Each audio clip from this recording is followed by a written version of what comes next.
Greetings, friends and fellow cigar box guitar enthusiasts. Dale Puckett here, and I inadvertently left the light on, or left the door open with the light on, and now I got just like hundreds of bugs in here. I have a resident spider out here by the porch light here. Jeez.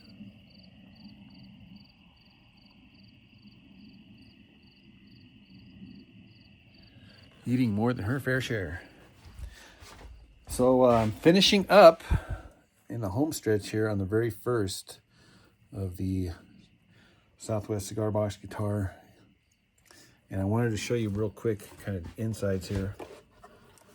I got a lot of extra wire here just so that I could open it all the way up and not have to worry about the stretch from the potentiometer all the way to the... Normally I just put a little piece and then I have to have it shut while I'm soldering, but this way I can leave it wide open and solder. Just made it so much easier. So guys, having a long lead right here, plus, you know, if you ever have any problems, you got plenty of I even made an extra long ground wire. I recycled some of my extra red wire, turned it into ground wire, but I had a little extra, right? So I just kind of wrapped it up there. Of course, I am going to tie everything, zip tie everything, just so that it doesn't rattle around. But again, the ground is on the back of the potentiometer. This is a real simple circuit from the pickup, single coil, to the potentiometer, output of the potentiometer, to the jack. But make sure you have a ground that's going to go touch the bridge. Now, I wanted to show you this bridge. These are the wraparound kind here, and I normally get these at Ace. I think they're called shutter hinges. And I spray painted it black, no big deal. But if you notice here, you got two on the back and then one on the top. Now, so what I've done is I've kind of taken advantage of that, and I drilled two in the back and then one on the top. So I'm kind of holding this guy in from this axis and this down axis. And it's this down screw here that I got the ground wire in here. So the ground wire is going to touch the screw here. And that ground is going to transfer into the hinge. And I've already tested it out, and I know everything works. Yay! One thing to note while you're using these little wraparounds is that I have to end up putting a spacer here on the back side here, and that is to maintain the levelness of this guy here. Because of this, there's like a little pin through here, and if you didn't have this little guy, this thing would be down like that, which is not the worst, I guess, but I opt to put my little finishing washer there underneath there. You just got to make sure that thing's tight, because I've had guitars in the past that there was a little gap right here and this thing was rattling around. So that's it. Little spacer washer there. Oh yeah, I forgot to mention, I did scrape off using the grinder that paint right there so I could get screws. So this screw here is going to be the ground. So it means that washer is going to be ground. So that washer is going to come in contact with the underside of here and really make sure that I have continuity between my ground and this hinge here. I don't have to remove the paint anywhere else because the string will actually remove the paint. And in between the pin in there, there's continuity between this side of the hinge and this side of the hinge. Sometimes on the rusty ones, you won't have continuity there. So always got to make sure that you have whatever ground you have on this side transfers to this side, or else you will have grounding issues. But on this one here, You don't have to worry about that because this is a brand new hinge, right? And so on the inside of here, there is perfect continuity electrically between these two halves. So I've had this paper cup full of screws and nails out on the front deck for, gosh, probably over a year, maybe a year and a half. And obviously these have been rained on here. And so I've got a handful of these rusty, crusty screws. But look at that. Look at the head on this thing here, guys. So that is going to contrast hugely with this shiny, bright, shiny. So we're gonna have this nasty old screw going through this shiny. So it's gonna create what I'm calling the ultimate ultra contrast. I literally inhaled a bug. I didn't even get the chance to taste them or swallow them. I just, whoa, that was tricky. Guys, I do get my strings from cbgitty.com, and I do have a promo code and affiliate link and all that stuff in the video description below. I have the 44 gauge, that's the thick one here, and then the 34 gauge, and the 26 gauge.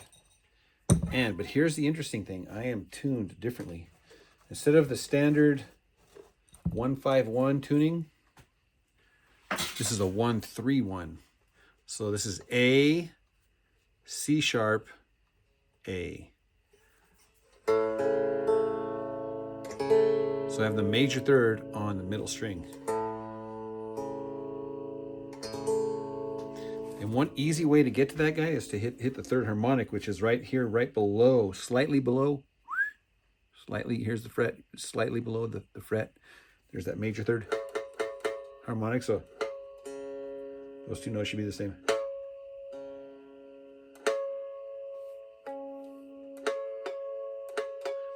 Or you could hit the harmonic of this one on the 5th fret and this one on the 4th fret below.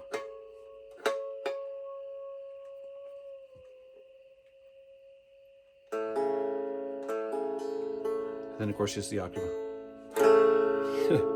When you do this, oh my gosh, it's gonna unlock and unleash so many crazy sounds. Even if you just play your normal things, some of the things will be jarring to your ears.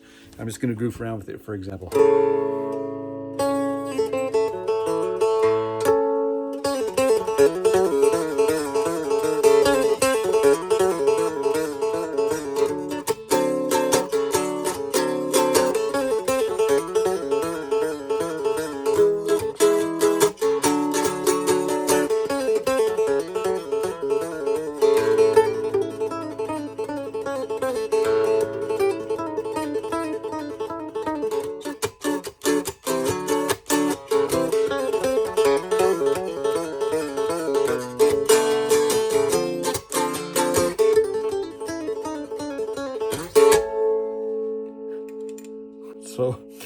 So interesting. Oh my gosh.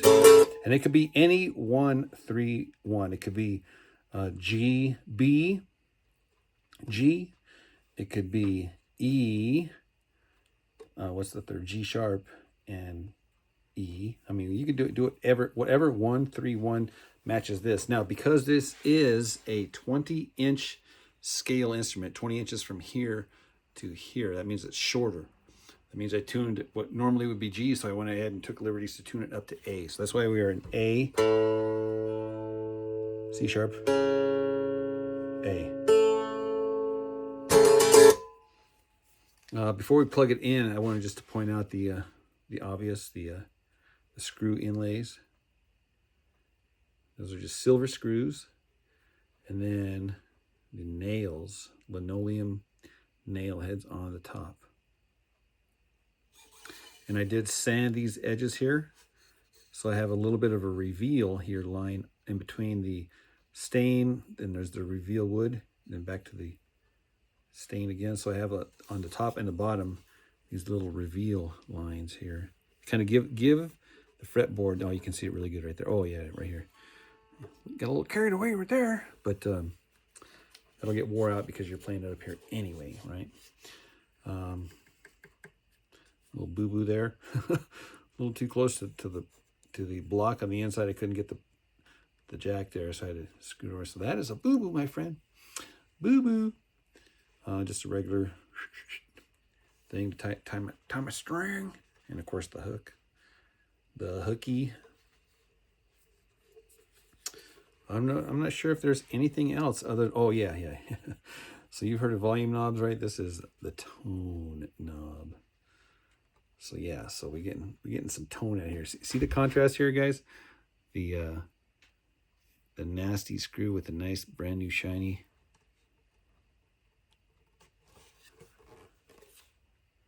Why did I do that? Just because.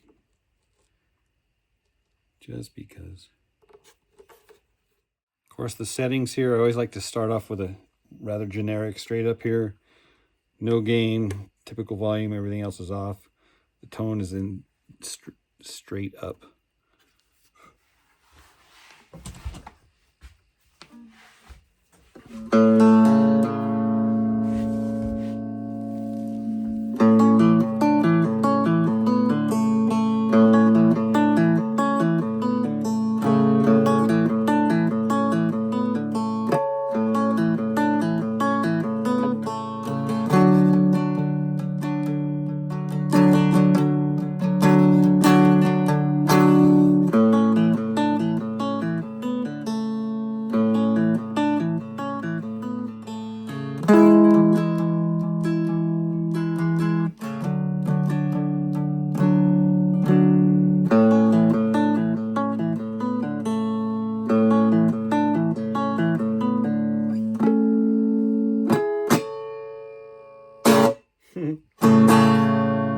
Such an inspiring instrument. My goes. So you have the major third in the middle. So if you contrast it with the minor third, you get.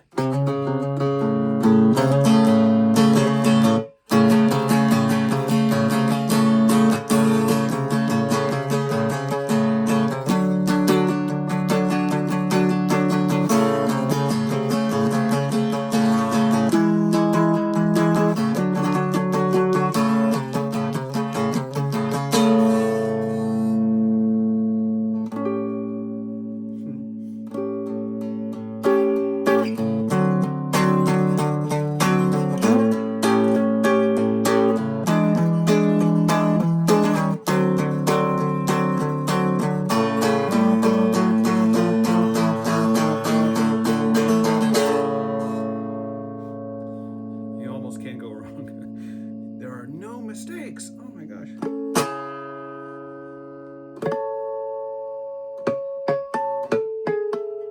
Wow, what beautiful harmonics.